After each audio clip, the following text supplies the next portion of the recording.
Sa isip ni Xiang Fei, gusto tayong talunin ni Yeming gamit ang mga hayop na ito. Masyado kang inosente. Ngayon, ipapakita ko sa iyo kung gaano kalaki ang agwat sa pagitan ng isang hamak na sekta sa kabundukan at ng isang Holy Land. 1 Jian Fu, 10,000 Sword Talisman. Sa sandaling iyon, libu-libong espada ang bumagsak mula sa langit. 1 Jian Fu. Iyan ang natatanging killing talisman na tanging mga elder lamang ng Sword Lake ang makakalikha. At saka, hindi madali ang paglikha nito. Ang tatlong ito, tiyak na hindi sila ordinaryong mga disipulo sa Sword Lake. Ang mga espada ay tumutok sa kawan ng mga demon beast. Ha ha ha, mga hayop, mamatay kayong lahat para sa akin. Mamatay kayong lahat. Ang mga demon beast ay nahiwa-hiwa sa maliliit na piraso sa lupa. Sa isip ni Yeming, noon, napakaraming yuan chi ang nagamit ko. Kumain ako ng 30 yuan recovery pills, gumamit ng 20 martial monarch coins para maitayo ang formation, at humiram pa ng tulong mula sa flawless aura. Inabot ako ng 3 sandali para mapuksa ang mga demon beast na iyon. Samantalang sila, isang sword talisman lang, isang hingahan lang, nagawa na nila. Mabuti na lang at nag-iwan ako ng isang alas. Kung ginamit nila ang 1 Jian Fu sa amin, hindi ko maisip ang kahihinatnan. Bata, nang ahas kang pahirapan ako ng ganito. Ginamit ko pa ang pinakahuling mahalagang sword talisman. Itong utang na ito, naisip mo na ba kung paano mo babayaran? Mukhang may hindi kayo naintindihan. Sa sitwasyon ngayon, kayo ang biktima. Hamak na naghahanap ng kamatayan. Sword Shadow Step, Instant Step. Ginamit ni Sulan ang Instant Step at tumalon, sinalo ang espada ni Dingbo. Ang dalawang natira ay sumugod kay Yeming. Shadow Serpent Slash. Ginamit ni Yeming ang Instant Step para umiwas. Sa isip ni Yeming, lakas. Ang bagay na ito ay parang yuan chi din, basta't malakas ang kontrol sa katawan, maaari itong pagsamasamahin. Kung itutuon ko ang lahat ng lakas ng aking buong katawan sa kanang braso, makakapagpakawala ako ng 80,000 jin na lakas. Slash. Natigilan ng dalawa ng hamampos ang espada ni Yeming. Isang malakas na pagsabog ang yumanig sa kalangitan, nagkabitak-bitak ang lupa. Tumilapon sina Xiang Fei at Tu Sheng, bumagsak sa lupa. Paano nangyari ito? Isang hamak na disipulo ng maliit na sekta sa kabundukan, paanong nagkaroon ng ganito kalakas na puwersa? At saka, ang taong ito, noong huli kaming magkita ay 9th grade martial artist pa lang siya. Ngayon, nasa 3rd grade na siya. Ang bilis ng pag-angat na ito, nakakatakot. Iyan lang ba ang huling salita ninyo? Ako ay isang marangal na disipulo ng Holy Land. Sa hinaharap, ako ay magiging Holy Son. Hinding-hindi ako maaaring matalo. Ang aming kayabangan, ay hindi kami papayag na matalo. Patayin siya. Malinaw na ang pagkapanalo at pagkatalo. Ni hindi man lang tumakas o humingi ng tawad. Patay ka na. Kahit mapanatili mo pa ang iyong kayabangan, ano naman ngayon? Hayaan ninyong ihatid ko kayo sa inyong huling hantungan. Ang dalawang iyon ay pinutol ni Yeming sa dalawa. Yuan Bai Ring, Storage Ring. Pagkatapos ay dahan-daang bumagsak sa lupa. Xiang Fei, Tu Sheng. Kasasabi pa lang niya noon, tinusok na siya ng espada ni Sulan. Ikaw, sa isang labang buhay at kamatayan, nangangahas ka pang magambala. Hindi ko alam kung dapat kong sabihing mayabang ka o hanggal. Nagyelo siya at naging isang blok ng yelo, dahan-daang bumagsak. Nang tumama sa lupa, nadurog siya sa maliliit na piraso. Mingge, ito ang storage martial tool ni Dingbo. Nakuha mo na ba ang sa dalawa pang natira? Kailangan pa bang itanong iyan? Pagdating sa pagnakaw, pagkolekta ng mga gamit, bihasa ako dyan. Tingnan natin kung anong mga kayamanan ang nasa mga disipulo ng Holy Land. Gaya ng inaasahan. Ang kalidad ng lahat ng martial tools ay hindi mababa. Sa paunang tansya, nagkakahalaga ito ng mga 50,000 martial monarch coins. Maituturing na kaunting yaman, ngunit hanggang dito lang. Susunod, kailangan lang nating mabuhay dito ng 1 buwan para makapasa sa pagsubok. Lumipas ang panahon. Makalipas ang 1 buwan. Nawala ang eksena. Maligayang pagbati sa inyong dalawa. Matagumpay ninyong nalampasan ang pagsubok ng Heavenly Cave. Narito na ang tunay na kaloob-looban ng Crimson Sun Heavenly Cave. Ang laki ng pagkakaiba kumpara sa madilim na lugar kanina. Hindi nga may kakaila na ito ay isang heavenly cave, tunay ngang ibang mundo. Ito ang Crimson Sun Token.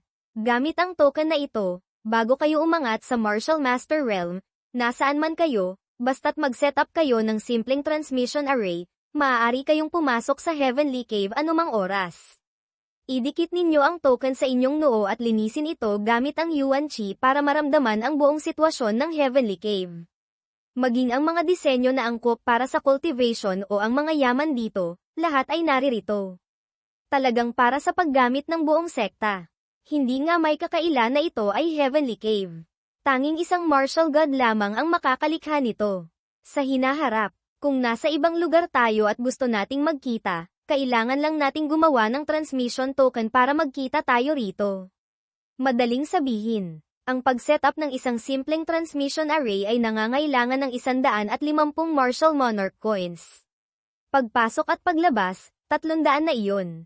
Sinong ordinaryong tao ang makakayanan iyon? Mas makakamura pang sumakay sa isang flying vehicle. Kung maaari tayong pumasok dito anumang oras, hindi pa huli ang mag-cultivate sa ibang araw. Tama ka, may mga disipulo ng Sword Lake na nakapasok sa Heavenly Cave. Kailangan nating iulat ito agad kay Master. Agad na umalis sina Yeming at Sulan. Pagkatapos ay nagpunta sila kay Zhong Shento, Sect Master Martial Uncle. Ito po ang mga nangyari sa loob ng Heavenly Cave. Maliban sa tungkol sa flawless sacred body ni Lan Nhi, lahat ay sinabi na. Susunod, tingnan natin kung ano ang magiging desisyon ni Martial Uncle. Ako nga ang nagpabeya. Masyadong malayo ang iniisip ko. Pansamantala kong nakalimutan, ang Crimson Sun Sect, 100 taon na ang nakalilipas, ay nawalan ng isang Crimson Sun Token. Lagi kong pinaghihinalaan na nasa kamay ito ni Sun Guang. Tama nga, gamit ang token na iyon, makakapagpadala siya ng tao papasok sa Heavenly Cave. Gayunpaman, ang mga taong papasok ay kailangang sumailalim sa pagsusuri ng kwalifikasyon mula sa simula, hindi tulad ng token mo na ito na mayroon pang pribilehiyo na kontrolin ang Heavenly Cave. Ang bagay na ito ay tiyak na may kinalaman kay Sun Baho.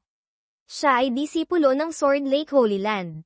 Ang 3 disipulo ng Sword Lake ay siya ang nagpasok. Kahit ano paman, ang bagay na ito ay hinding-hindi ninyo dapat ipagsabi kan-inuman. Kahit sino pa ang magtanong, sabihin ninyong hindi ninyo nakita ang 3 sinasiyang Fae. Sila ay mga henyo at kayamanan ng Holy Land. Ngayong napatay sila, ang dignidad ng Holy Land ay hindi madaling galitin.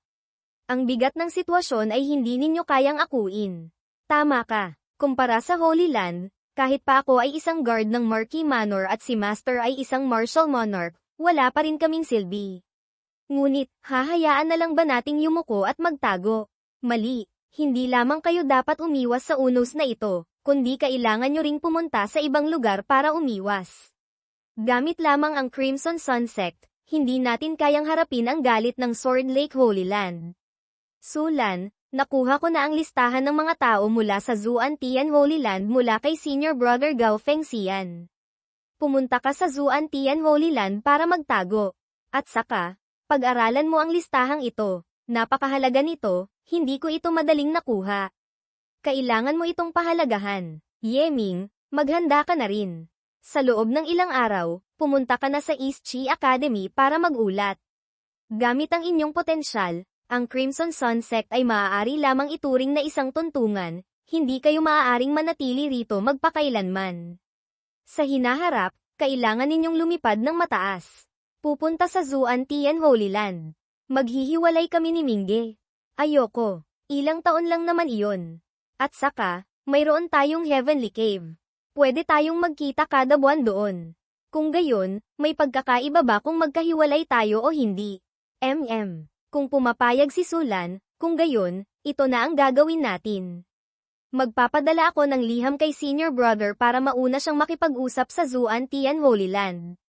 Kung walang mangyayaring hindi inaasahan, bukas, magpapadala ang Zuan Tian Holy Land ng taga-sundo para kay Sulan. Lumipat ang eksena sa inner courtyard ng Elder Sun Guang, anong sabi mo?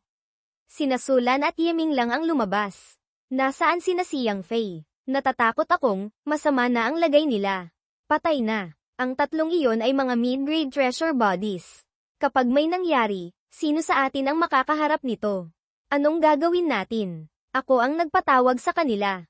Kung talagang may nangyari, malaki ang pananagutan ko. Paanong mamamatay sila? Hindi kaya. Mas mataas pa ang potensyal ni Yeming at Solan kaysa sa kanila. Huwag na nating hulaan pa. Ano man ang sabihin, nangyari na ang nangyari. Kaysa alamin pa ang dahilan, mas mabuting isipin kung paano tayo makakaiwas sa pagkakasangkot dito.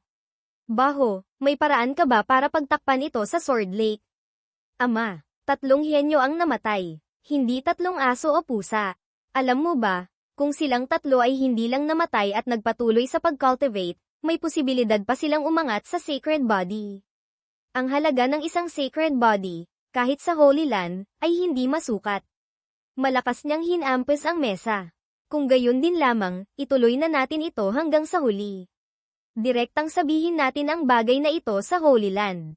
Siyempre, ang salarin ay iba. Tingnan na lang natin kung kanino natin isisisi. Tama ka. Kung gayon, sabihin na lang nating si Zhang Shento ang pumatay kina Xiang Fei. Sa ganoong paraan, tiyak na papatayin ng Sword Lake si Zhang Shento. At ikaw, Ama, uupo ka na lang at maghihintay na maging sect master. Isang bato, 2 ibon.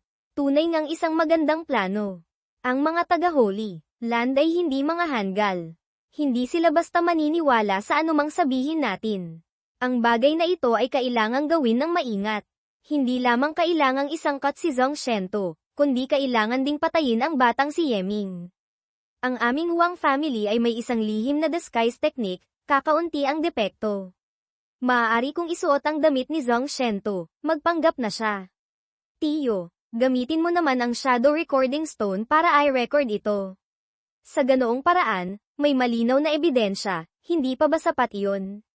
Baho, Yuan Kui, susunod, may ibibigay akong misyon sa inyong dalawa.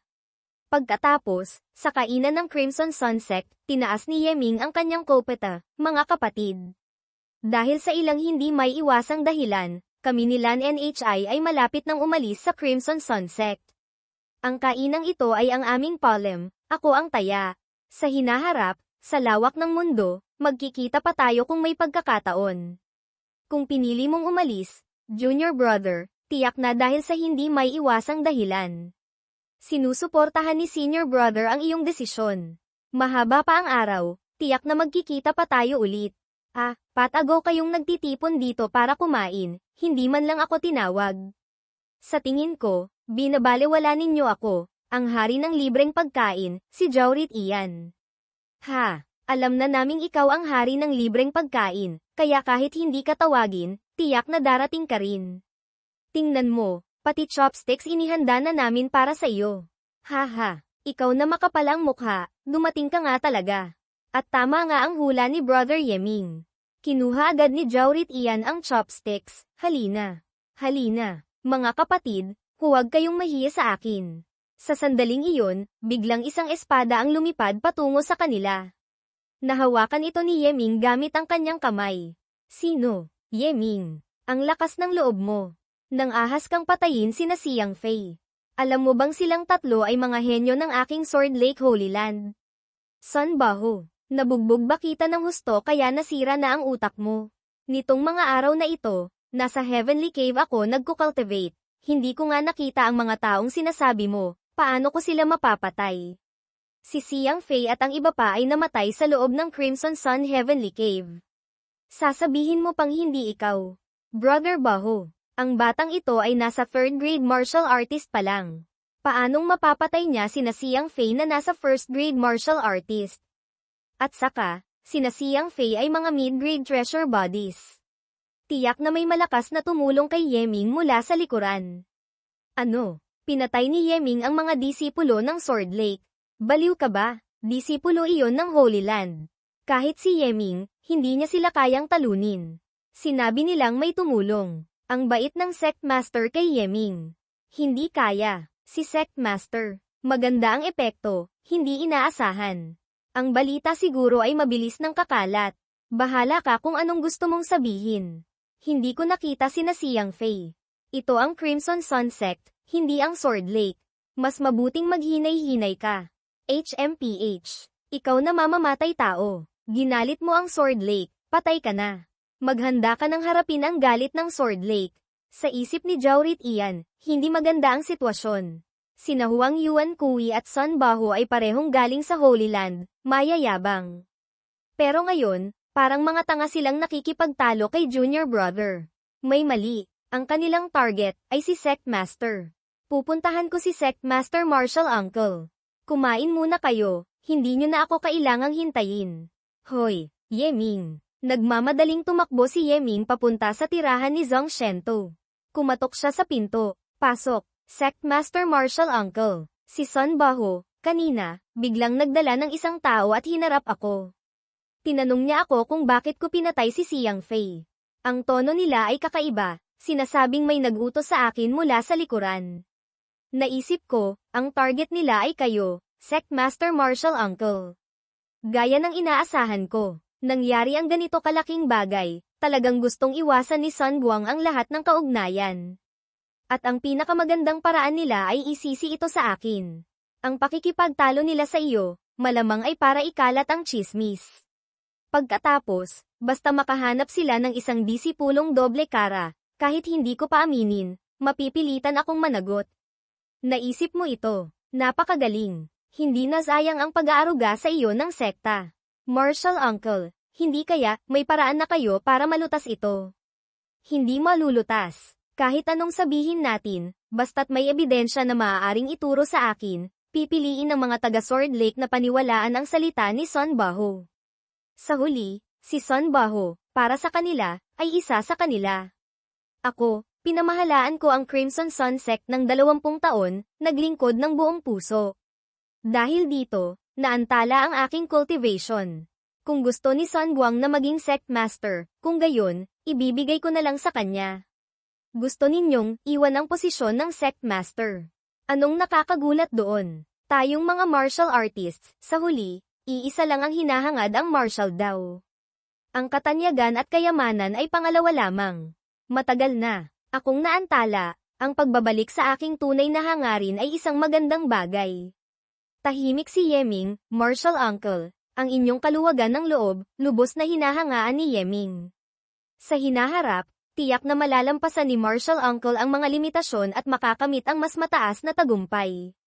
Haha, kung gayon, tatanggapin ko ang iyong magandang hangarin. Bukas, pagkatapos ihatid si Sulan, ibibigay ko na ang posisyon ng Sect Master. Ihahatid kita sa East Chi Academy. Kinabukasan, sa Crimson Sun Sect, gintong ulap. Napakalaki. Nabuhay ako ng ganito katagal, ngayon lang ako nakakita ng ganitong kababalaghan. Hindi ko alam kung ano ito. Sa pagtingin pa lang dito, hindi ko mapigil ang makaramdam ng paggalang. Ang puwersang nagmumula sa ulap na ito, mula sa Dragon Pool hanggang sa 10,000 milya. Ang magkaroon ng ganitong kakayahan, natatakot akong tanging Holy Land lamang ang may kaya. Mula sa gininto ang ulap, isang barko ang dahan-daang lumitaw. Isang gintong daan ang nabuo pababa. Ako ang sugo mula sa Zuan Tian Holy Land. Nasaan si Sulan ng Crimson Sun Sect? Lan Moy, Lan. Umalis ka na. Kung may pagkakataon, bawat katapusan ng buwan, magkita tayo sa Crimson Sun Heavenly Cave. Hinaplos ni Yeming ang kanyang ulo. Pagkatapos ay dahan-daang binitawan. Ako si Sulan. Mga hibla ng gintong liwanag ang pumulupot sa kanyang katawan, pagkatapos ay hinayla siya paakyat. Nakuha na ang tao. Aalis na. Isang malakas na pagsabog ang umalingaw-ngaw. Ang barko ay nawala sa isang iglap. Nakatingala pa rin si Yeming, sinusundan ito ng tingin. Kapatid, kung may paghihiwalay, mayroon ding muling pagkikita. Huwag kang malungkot, tumingin ka sa mas malawak na pananaw. Alam ko, sa huli, hindi ko maaaring hadlangan ang kanyang kinabukasan.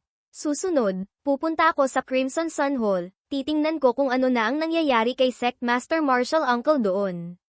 Makalipas ang ilang sandali, sa Crimson Sun Hall. Shento, bakit mo gustong bumaba sa pwesto? Pagkatapos mong bumaba, ano ang iyong mga plano? Tama ka, napakaraming taon kang nagsikap, hindi naging madali para mapaunlad ang Crimson Sun Sect. Ngayon, ang Crimson Sun Sect ay may magandang kinabukasan. Bakit mo gustong bumaba? Ano ba talaga ang nangyari? Mga kagalang-galang, huwag kayong masyadong mag-isip.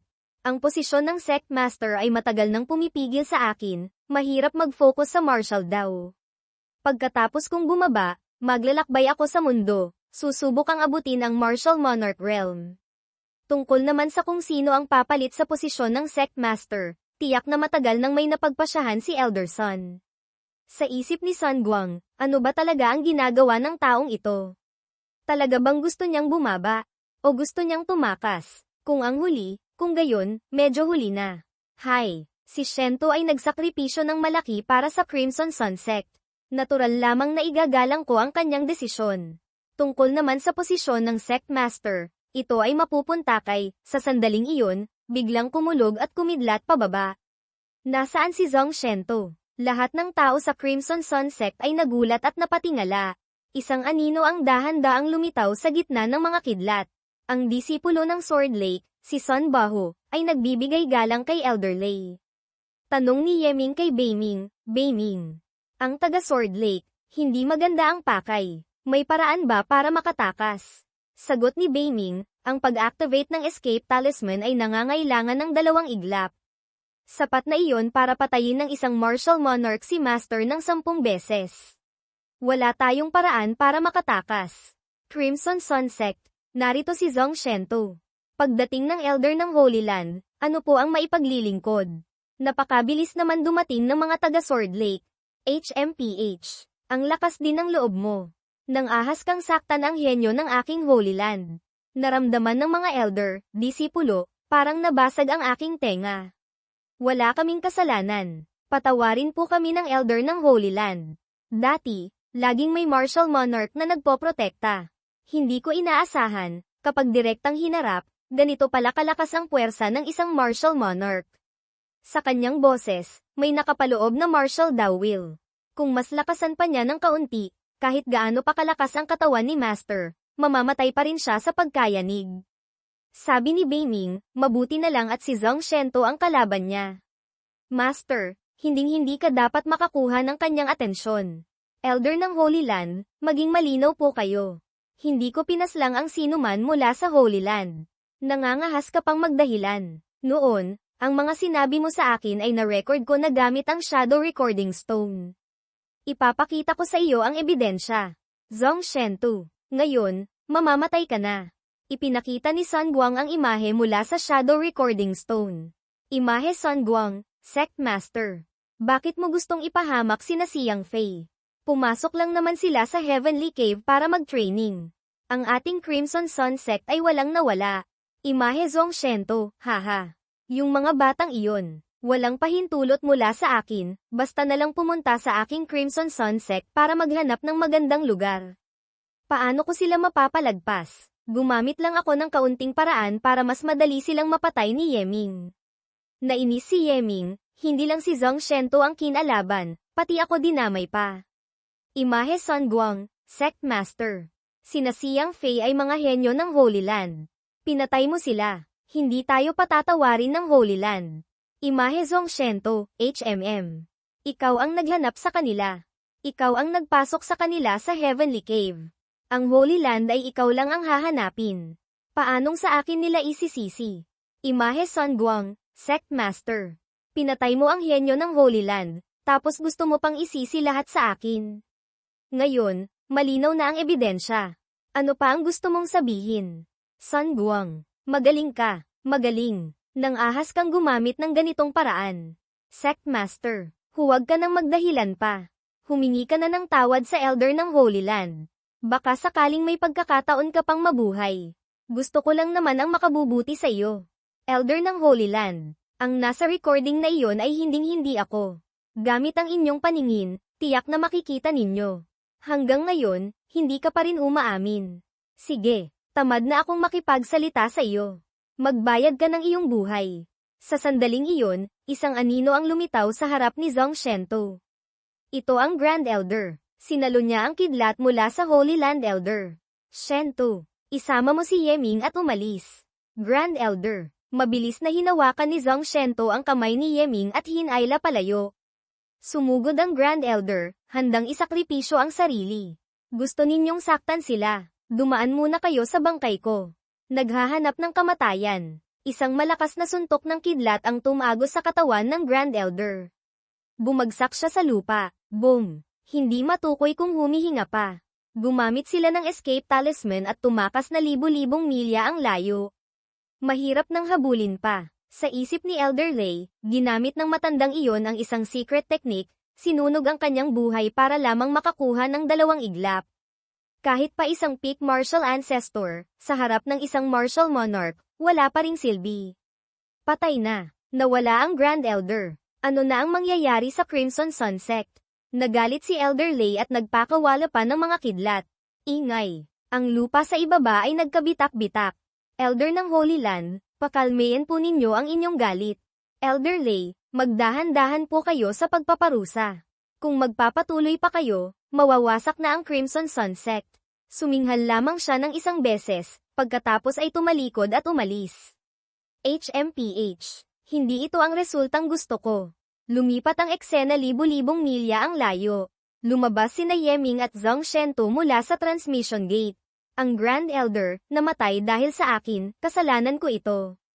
Hay, kung si Sect Master Martial Uncle ay nagpasya agad na harapin si Sun Guang, hindi sana haantong sa pagkamatay ng Grand Elder. Masyadong nag-alinlangan, kulang sa pagpapasya. Yeming, ihahatid muna kita sa East Chi Academy, pagkatapos ay pupuntahan ko ang iyong master. Kaya ko na pong mag-isa. Martial Uncle, mas mabuting pumunta na kayo agad sa Yin Yang Sect. Ang pagtugis ng Sword Lake ay malamang hindi lang ganito. Ang kanilang target ay kayo. Kailangan nyo ring mag-ingat. Lumipat ang eksena sa Chi City. Ang Chi City ay matatagpuan sa silangang bahagi ng East Chi Country. Bagamat hindi ito ang kabisera, ito ang pinakamalaking lungsod sa East Chi. Sa Chi City, ang permanenteng populasyon ay hindi bababa sa 100,000. Mayroong martial monarch na nagbabantay sa gate tower, at mga martial masters na nagpapatrolya sa mga pader ng lungsod. Sa paligid nito, mayroon pang 1,000,000 tao na nakatira sa mga maliliit na bayan. Napakalaki ng sakop nito. Kahit sa Azure Dragon Empire, sapat na ito para mapabilang sa mga malalaking lungsod na nasa top 20. Lahat ng kasaganaang ito ay dahil sa pagkakaroon ng isang nangungunang akademya na may 10,000 taong kasaysayan ang East Chi Academy. Napakasagana. Ang Yan City, na pinakamasagana sa Yan Prefecture, ay parang isang malayong maliit na bayan lamang kumpara rito. Sa loob ng lungsod na ito, mayroong 36 na malalaking tarangkahan. Sa bawat tarangkahan, may hindi mabilang na malalakas na mga pagbabawal at may martial monarch na nagbabantay. Ang buong Chi City ay magkakaugnay, bumubuo ng isang napakalaking defensive array.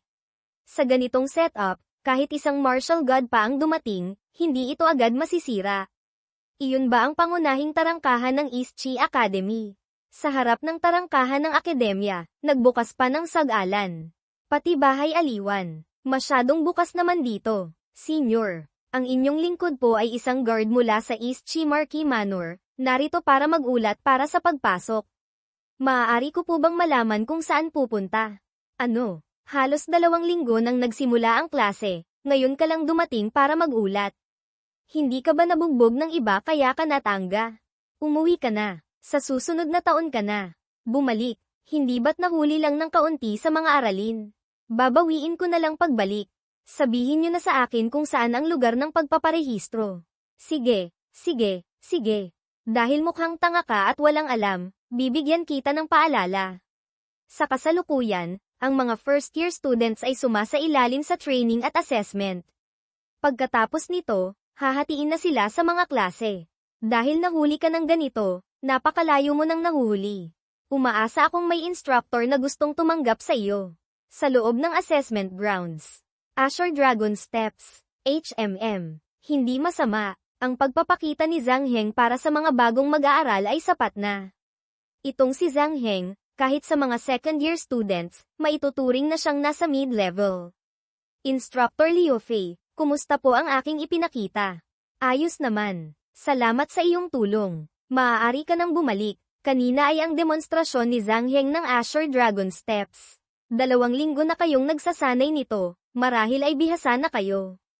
Ngayon, magsisimula na ang pagsusuri. Pasensya na, sandali lang. Sino iyon? Ako si Yeming. Isa akong bagong mag-aaral, ngayon lang dumating sa akademya para mag-ulat. Sa pagsusuri, isama nyo na rin ako. 2 linggo nang nagsimula ang klase, ngayon lang dumating para mag-ulat. Ang taong ito, masyadong walang respeto sa akademya. Hehe, ang paksa ng pagsusuring ito ay ang pagmaster ng Azure Dragon Steps. Ang taong ito ay hindi pa man lang natututunan ng Azure Dragon Steps, pumunta rito para maging pampuno. Mamaya, paglalaruan natin siya. Nahuli ng ganito sa pag-uulat, medyo mahirap ito. Instructor Who, Instructor Son, sa inyong 2 klase, natatandaan kong may bakante pa, hindi ba? Sakto, kara-rating lang ng bagong mag-aaral na ito. Huwag kang magsalita ng kung ano-ano. Walang bakante, matagal nang napunan. Ganoon din sa aming klase. Puno na. Itong mamantikang tinapay na kulang sa aralin, figurative for someone lagang behind. Tanga lang ang gugustuhing tanggapin siya ng instructor. Hindi ba't mapapababa lang ang ranggo ng klase? Bamantong hininga si Liu Fei. Yeming, tama ba? Ako si Liu Fei. Bagamat puno na rin ang aming klase. Ngunit sa assessment na ito, may ilang mag-aaral na nasa huli ang aalisin. Ilalagay kita sa listahan ng aking klase para sumali sa assessment. Ito ang Azure Dragon Steps. Ang unang paksa sa assessment na ito ay ang control sa Azure Dragon Steps. Ang iyong pwesto sa pagsusuri, ilalagay kita sa pinakahuli. Gamitin mo ang oras para maging pamilyar sa step technique na ito. Oh, Divine Deduction Art. Mukhang wala ng pag-asa ang batang ito. Tingnan na lang natin kung may pagkakataon pa siya sa susunod na taon. Sige, susunod, magsisimula na ang pagsusuri. Mga mag-aaral, 2 tao bawat grupo. Instructor Liu Fei, sandali po. TSK. Pumasok pa sa klase natin. Mas lumiit ng kaunti ang pressure. Isang dagdag na pampuno, mas maliit ng isang bahagi ang tsansang maalis. Kawawa naman ang taong ito. Kara-rating pa lang sa akademya, kailangan ng maghanda para umalis. Hoy, mag-aaral Yeming. Ano na naman ang kailangan mo? Ang Azure Dragon Steps, natapos ko ng tingnan. Isinasauli ko na sa iyo. Ano? Sandali pa lang ang lumipas, natapos na niyang tingnan ang Azure Dragon Steps. Kahit natapos pa niyang tingnan, ano naman? Ito'y isang praktikal na assessment ng step technique. Hindi pa man lang siya nakakapag-practice. Hindi ba't pampuno pa rin siya? Ha, Liu Fei, tingnan mo ang itsura ng bagong mag-aaral mong ito, mukhang hindi gaanong magagamit, ano? Hindi nakapagtatakang nahuli siya. Ang Azure Dragon Steps ay isang 3rd grade step technique. Kahit pa isang mahusay na martial artist na may spirit body physique, para maunawaan ito sa simula ay kailangan ng 3 araw. Sa ganoon kaikling panahon, ano naman ang makikita niya? Kailangan mong malaman kung ano ang sinasabi mo. Ang assessment na ito ay para alisin ang mga mag-aaral. Ang ganoon kaikling panahon ay sapat lamang para tingnan ang talaan ng nilalaman. Paanong matatapos niyang tingnan? Walang problema. Direktang magsimula na tayo. Unang pagsusuri, magsimula. Sa kamay ng mga mag-aaral ngayon ay may nakapahid na puting spirit powder. Ang mga tao sa paligid ko, nasaan na? Mamaya, automatikong pumili ng isang kalaban. 2 tao bawat grupo. Tumayo ng maayos. Ang unang yugto ng assessment ay gumagamit ng paraang dalawahan. Ang magkabilang panig ay kailangang gamitin ang Azure Dragon Steps para iwasan ang atake ng kalaban. Ang unang matamaan ng spirit powder ay talo. Bukod dito, sa assessment na ito, hindi maaaring gumamit ng ibang step technique maliban sa Azure Dragon Steps. Susunod, magsimula na sa pagpili ng kalaban. Pinipili ko si Yeming. Tabi, mas malapit ako kay Yeming. Siyempre, ako dapat. Lahat kayo ay malalakas. Hindi naman mauubusan ng pagkakataon. Ako ang pinakamahina. Hayaan niyo akong maging kalaban ni Yeming. Mga kagalang-galang, pagbigyan niyo naman ako ng kaunting mukha. HRK. Ikaw na. Lahat kayo, itinuturing akong madaling target. Ano? Unang grupo ng laban, magsimula. TSK. Nitong 2 linggong pagpasok, araw-araw akong nagpraktis ng Azure Dragon Steps ng hanggang 10 oras. Ganap ko nang na-master ang unang 3 sets. Pinili mo akong kalaban. Maswerte ka. Huwag kang mag-isip ng marami. Basta lang akong pumili. Tungkol naman sa kung gaano kakatagal nagpraktis, wala akong pakialam. Ang galing mong magsalita, Agad siyang sumugod, ginamit ang Azure Dragon Steps, ginamit din ni Yeming ang Azure Dragon Steps, tumalon pa atras. TSK, TSK. Nagawa mong iwasan ang isang atake ko. Hindi ko maitatangging minaliit kita. Susunod, magiging seryoso na ako. Laban ng unang grupo, tapos na. Panalo, Yeming. Nakatanga ang kalaban, hindi maintindihan ang nangyari. Anong nangyari? Kanina, nakita mo ba ng malinaw? Hindi ko talaga nakita ng malinaw ang kilos ni Yeming.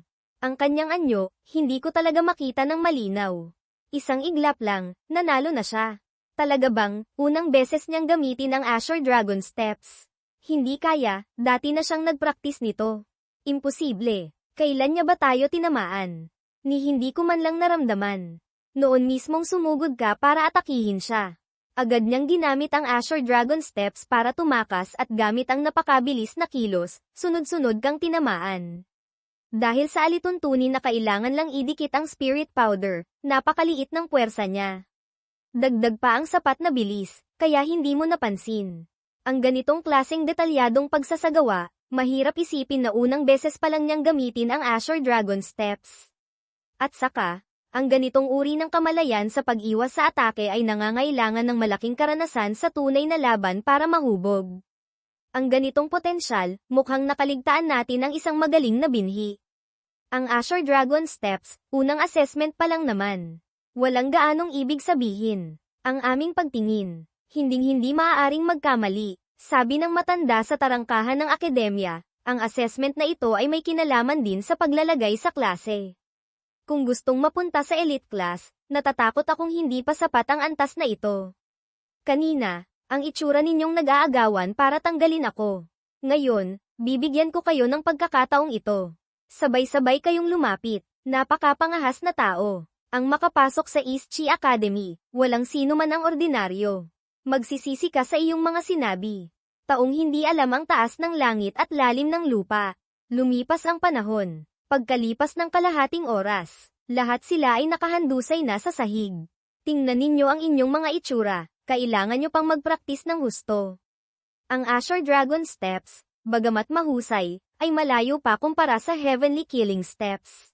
Gamit ang pangunawa ng aking Heaven Earth Treasure Body, ginamit ko ang Divine Deduction Art, nagpraktis ng 3 araw sa Divine Sea sa totoong mundo, 2 hingahan lang ang lumipas at naging bihasa na ako. Napakaraming mag-aaral, nagawa lamang tumagal sa ilalim ng kanyang mga kamay ng kalahating oras. At saka, sa buong proseso, Azure Dragon Steps lamang ang ginamit niya. Walang ginamit na ibang martial technique. Paanong nagawa niya ito? Interesante. Kung siya, marahil kaya niya. Mag-aaral Yeming. Ang iyong talento ay lumampas sa aking inaasahan. Ang mga ordinaryong bagong mag-aaral ay mahihirapang maging banta sa iyo. Susunod, ako na ang magiging kalaban mo. Siyempre, gagamit lamang ako ng mga skill na katumbas ng iyong realm. Maliban dito, ang ibang mga alituntunin ay ganoon pa rin. Sige, tinatanggap ko. Gaya ng inaasahan, mayroon pa palang mas mataas na antas ng pagsusuri. Ang Azure Dragon Steps ay may kabuuang 9 na hakbang. Sa pagitan, may mga kombinasyon ng pagbabago, na maaaring bumuo ng hindi mabilang na uri ng mga pagkakaiba-iba. Kailangan mong umiwas ng mabilis. Ang bilis. Hindi pa dumarating ang tunog, naroon na ang tao.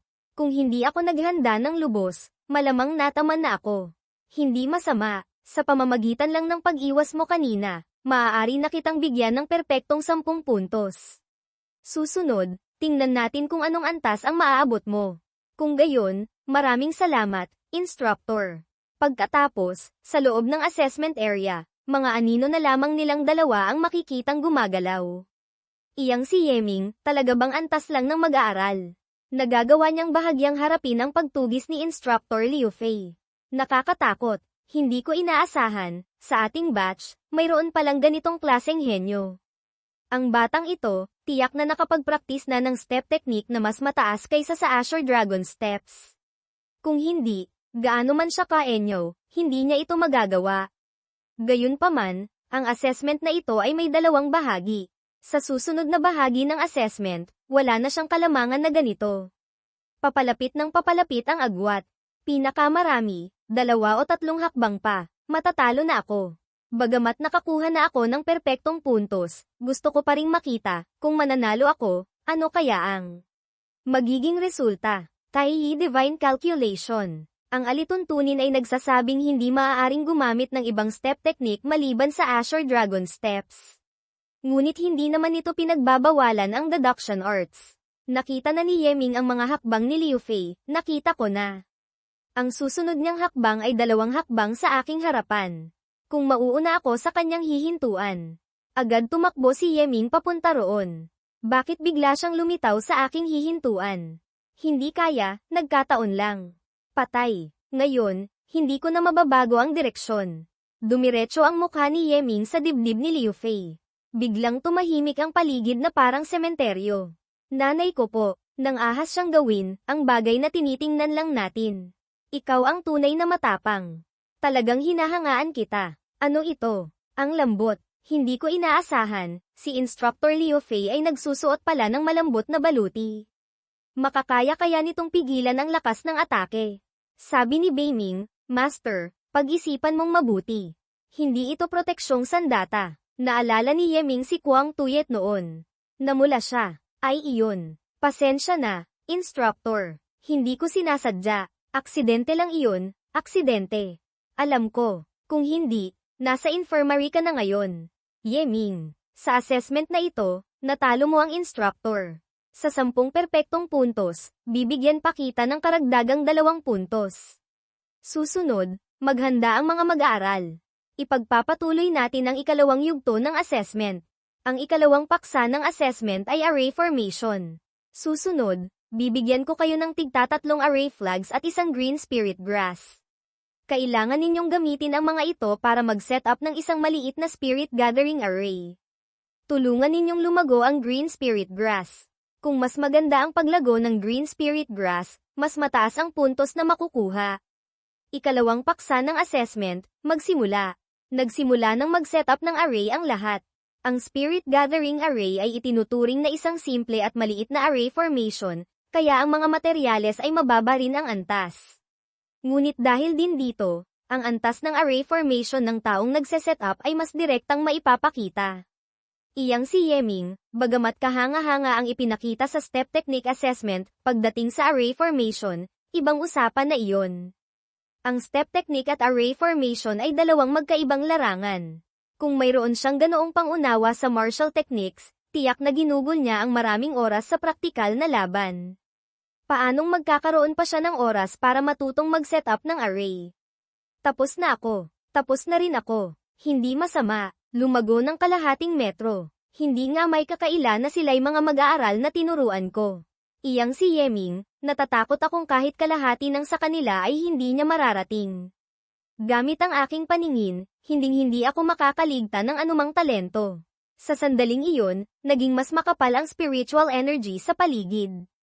Ay ito. Ano ito? Ang daloy ng spiritual energy, napakalakas. Ang kanyang green spirit grass, nagbunga pa. Hindi na ito damo lang.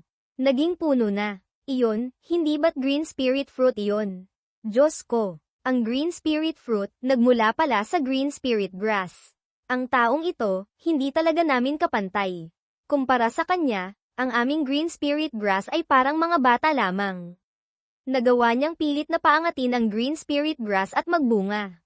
Ang ganitong antas ng array formation, nalampasan na niya ako. Hindi tama, kahit ikumpara pa sa lahat ng top-level array masters na nakilala ko na. HMPH. Nakita ko lang na medyo simple ang array formation na ito, kaya basta ko na lang ginawa. Hindi ko inaasahan na mapapalaki ko ang bagay na ito. Itong array flag na ito, mas komportable gamitin kaysa Martial Monarch coins. Lintek, basta mo lang ginawa. Sinasabi mo bang basta mo lang ito ginawa? Maniniwala ako sa iyo kapag naging multo na ako. Ang pagbuo ng array na ganito, hindi ba't dahil sa mga array flags? Malinaw na mas komportable gamitin kaysa Martial Monarch coins. Sabi ni Beiming, ang Martial Monarch coins ay pera lamang, hindi talaga ginawa para mag-set up ng array. Master, sa susunod, bumili ka ng mas maraming materyales para sa pag-set up ng array, mas magiging komportable ka. Ikalawang paksa ng assessment, mag-aaral Yeming, pasado. 12 puntos. Lumapit ang dalawang ibang instructor. Mag-aaral Yeming. Ang iyong ipinakita ay napakahusay. Hindi ko alam kung nais mong piliin ako bilang iyong pribadong instructor. Pribadong pagtuturo. Tama, Yeming. Kara-rating mo lang kaya hindi mo alam. Ang East Chi Academy ay laging nagbibigay diin sa pagtuturo ayon sa kakayahan. Yeming, ang iyong kakayahang matuto ay napakaganda. Inirerekomenda kita na sumali sa elite class. Ang bilang ng mga mag-aaral sa elite class ay napakakaunti, bawat batch ay iisa lamang ang klase. Ngunit makakakuha ka ng mas maraming yaman. Kung pagkatapos kong irekomenda ka ay matagumpay kang makapasok sa elite class, ako rin ay magiging pribadong instructor mo. Basta't piliin mo ako, bawat buwan, bibigyan pa kita ng karagdagang 1,000 Marshall Monarch coins na scholarship bukod pa. Piliin mo ako. Nakapagturo na ako ng hindi mabilang na martial ancestors. Tinitiyak kong ang iyong kinabukasan ay walang hanggan. Elite class. Iyon ang lugar kung saan nagtitipon ang mga pinakamahuhusay na talento sa akademya. Ang ganoong lugar, kahit isipin ko lang, hindi ko magawa. Gaya ng inaasahan, si Yeming at kami ay hindi magkapantay. Ang pag-uuri ng mga mag-aaral. Ang pagtuturo ay tiyak na may iba't ibang antas din. Paliwanag ni Beiming, tiyak na nakita nilang maganda ang potensyal ni Master, gusto nilang hubugin si Master para umangat sila bilang mga instructor. Ganoon ba? Ngunit ang pagsali sa elite class ay isang magandang bagay din para sa akin. Kung kailangang pumili ng isang instructor, Liu Fei, pumapayag ka bang maging pribadong instructor ko? Hinawakan agad ni Liu Fei ang kamay ni Yeming, alam ko nang ako ang pipiliin mo. Isang salita lang, kasunduan na. Tara, kumain muna tayo. Pag-usapan natin ang mga susunod na bagay. Sa isip ni Yeming, masyadong mabilis pumayag. Bakit parang may pakiramdam akong naloko ako? Sabi ni Beiming, tingnan mo ang itsura ni Master, mukhang nasa plano na siya ng iba. Instructor Liu Fei, ngayon na ba kayo kakain? Ang aming assessment, paano na? Tama, hindi pa kami nabibigyan ng puntos. Ay, ang pagbibigay lang ng puntos. Alam din ni na Instructor Hu at Instructor Sun. Magsikap kayo ha, mauuna na kami. Hay, isang maling hakbang, nawalan ng magandang pagkakataon. Kung alam ko lang, hindi ko sana siya tinanggihan. Lumipat ang eksena sa 10,000 Beast Pavilion, ngayon, mayroon pa bang pribadong silid? Mayroon pa po, ngunit ang pribadong silid ay napakamahal. Kahit medyo mahal, ayos lang. Pumili ka ng isang silid na may magandang espasyo. 2 po, dito po tayo. Sabi ng isang estudyante, boss. Hindi ba't iyon ang magiging sister-in-law natin sa hinaharap? Yung batang kasama niya, sino iyon? Mukhang pupunta sila sa pribadong silid para kumain. Nakita ito ni Zhang Heng at malakas na hinampes ang mesa. Nang ahas kang galawin ang babae ko. Pagod ka na bang mabuhay? Bata, tumabi ka para sa akin. Pagkahawak pa lang niya kay Yeming, nag-teleport na ito sa kanyang likuran. Gamit ang mahalagang takip ng espada, malakas niyang hinampes ang puwit nito. Bumagsak si Zhang Heng, padapa sa sahig. Puwit, ang puwit ko. Ang sakit. Dahil ito ang unang pagkakamali mo, patatawarin kita. Sa susunod, hindi na ganito kadali. Hindi nga, isang galaw lang, napatumba na niya si boss. Sa grupo natin, iilan lang ang kayang tumalo kay boss. Huho, ang galit na ito, kapag hindi naiganti, hindi ako isang tunay na lalaki. Ang mag-aaral na sinaktan mo ay si Zhang Heng. Ang kanyang ama ay isang matandang instructor sa akademya. Dahil dito, napakayabang niya. Dati, tinuruan ko siya ng kalahating taon.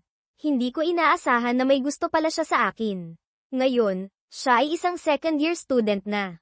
Ang paghamon niya sa iyo, marahil ay para makuha ang aking atensyon. Bagamat nahulaan kong mananalo ka, hindi ko inaasahan na ganoon kadali. Si Zhang Heng, kahit paano, isa siyang first-grade martial artist. Mas malakas lang ako ng kaunti. Ang pagbugbog sa isang hanggal ay hindi naman masyadong mahirap. Sa Demon Domain, kahit paano, nakapatay ako ng 3 first-grade martial artists. At sila pa ay mga Holy Land Treasure Body Geniuses. Kumpara sa kanila, si Zhang Heng ay malayo pa. Instructor Liu Fei, inimbitahan mo akong kumain, hindi naman siguro para lang pag-usapan siya, hindi ba? Ang tawag na iyan ay masyadong formal. Tawagin mo na lang akong Liu Fei. Sa pagkakataong ito, inimbitahan kita, totoo ngang may iba akong bagay na kailangang sabihin. Pangunahin itong may kinalaman sa tungkol sa elite class. Ang elite class, bagamat maraming yaman, ang tindi ng pagsasanay ay napakalaki rin. Para makasali, kailangang pumasa sa elite assessment. Ang nilalaman ng assessment ay kinabibilangan ng potensyal, physique, talino, at iba pa. Para makasali sa assessment, kailangan mo munang maging isang ordinaryong mag-aaral ng 2 buwan. Siyempre, bibigyan kita ng espesyal na atensyon. Siyempre, ang bagay na ito ay maganda rin para sa akin. Sa kasalukuyan, isa lamang akong basic instructor. Kung makakapasok ka sa elite class, ako ay magiging pribadong instructor mo. Ituturing kitang parang isang batang amo na aalagaan at huhubugin. Pagdating ng panahon, may karangalan tayong pagsasaluhan, may kahihiyan tayong paghahatian. Kung makakagawa ka ng pangalan sa malaking kompetisyon ng paaralan, maaari akong maging isang intermediate instructor. Kung hindi mo magagawa, kung gayon, babalik din tayo sa dati nating anyo. May karangalan tayong pagsasaluhan, may kahihiyan tayong paghahatian. Sister Faye, huwag kang mag-alala. Tiyak na magiging intermediate instructor ka. Kahit pa high-level instructor. High-level instructor, kalimutan mo na. Para umangat doon, kailangan ng hindi bababa sa Martial Monarch Cultivation. Isa lamang akong hamak na Grand Martial Master, hindi ko iyon pinapangarap. Yeming, kilala mo ba ang 3 kagandahan ng ating East Chi Academy? Sa isip ni Yeming, hindi ko inaasahan, si Instructor Liu Fei ay chismosa rin pala. 3 kagandahan. Malakas niyang hinampes ang mesa. Kayo bang mga lalaking mag-aaral, hindi ba't interesado kayo sa magagandang babae? Bakit wala kang alam? Ang tinatawag na 3 kagandahan ay ang tawag ng mga mag-aaral sa 3 pinakamagandang babaeng mag-aaral sa akademya. Sila ay sina, Ice Jade Beauty, Yu Chen Chen, Water Charm Beauty, Yin Suyi, at Eyebrow Beauty, Miruyu. Hindi lamang sila magaganda, mayroon din silang pambihirang talento. Ang mga lalaking mag-aaral, nag-uunahan hanggang magkasakitan para lang makakuha ng koneksyon sa kanila. Si Miruyu, mula sa karaniwang pamilya, walang espesyal na katayuan, kaya walang gaanong agwat sa karamihan ng mga mag-aaral. Siya ang numero 1 pinag-aagawan. Gamit ang iyong antas, Ming, baka sakaling makuha mo nga siya. Napakaraming mag-aaral. Ayoko namang makipag-agawan sa kanila. At saka, mayroon na akong kapareha. Ang ganitong bagay ay hindi ko naiisipin pa. Pagkatapos, bumalik si Yeming sa dormitoryo ng akademya. Mabuti na lang at ang dormitoryo dito ay pang-isahang silid. Walang mang-iistorbo, mas madali ring mag-cultivate. Ang Crimson Sun Token, kahit nasa akademya ako, walang silbi. Pupunta ako sa Crimson Sun Heavenly Cave para mag-cultivate. Agad ginamit ni Yeming ang Crimson Sun Token para mag-teleport. Lumipat ang eksena sa Crimson Sun Heavenly Cave. 1 yuan heavy water pool. Hindi pa oras ng usapan. Si Lan NHI, gaya ng inaasahan, hindi pumunta sa Heavenly Cave. Mukhang mag-isa na lang akong mag-cultivate. Paliwanag ni Beiming, Master. Ang tubig dito ay 1 yuan heavy water, napakahalaga.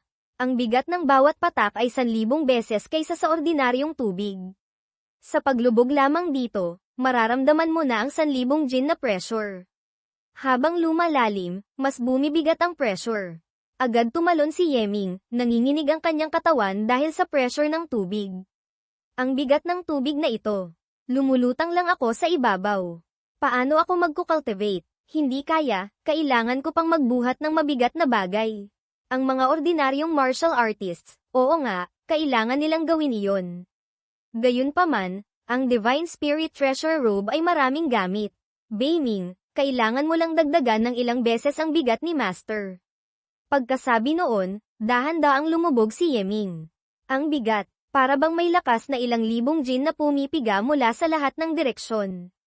Ang Blood Demon Chi, sa ilalim ng pressure, mas lalo pang naging siksik. Ang pag-cultivate dito, talagang doble ang bilis. Hindi nga may kakaila ang pagkakaiba ng mga yaman ng Heavenly Cave. Kinabukasan, bumalik si Yeming sa klase.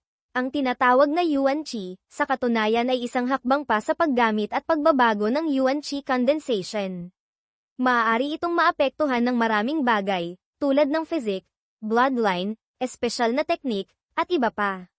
Ang isang martial artist na gustong umangat pa ng isang hakbang sa realm, hindi lamang kailangang mag-ipon ng Yuan Chi, kundi kailangan ding magkaroon ng mas malalim na pagbabago ang Yuan Chi. Bagamat madaling maintindihan ang sinasabi ni Instructor Liu Fei, kumpara kay Beiming, malayo pa. Nakakawalang gana, nakakaantok, ang klase ngayong araw ay hanggang dito na lang. Maaari na kayong bumalik ng mag-isa. Lumipas ang oras, dumating na ang hapon. Klase sa umaga, cultivation sa gabi. Ang araw-araw na ganito ay hindi may iwasang maging nakakabagot din. Sa loob ng akademya, mukhang maraming mga society na inorganisa mismo ng mga estudyante. Dapat kaya akong humanap ng isa para subukan. Sa sandaling iyon, may mga aninong lumapit.